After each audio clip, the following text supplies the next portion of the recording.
To score a greeting card, you're going to need a bone folder like this.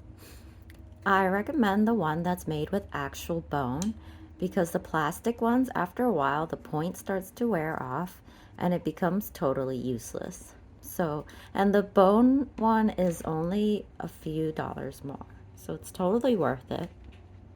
I actually like to score the card on the inside instead of on the outside. It's some people say it's the wrong way, but I found that the results are better this way.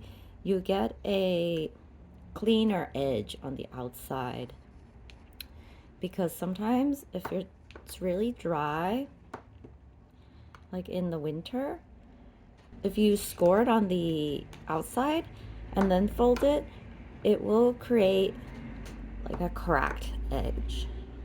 So I do it on the inside like this, and you just run it along a plastic ruler a few times.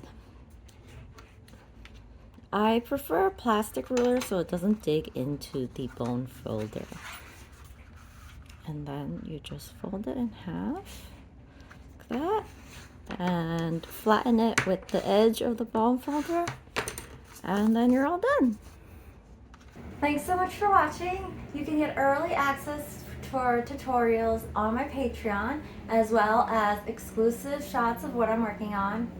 Also, don't forget to like, comment, and subscribe. And I'll see you next time. Have fun and make art.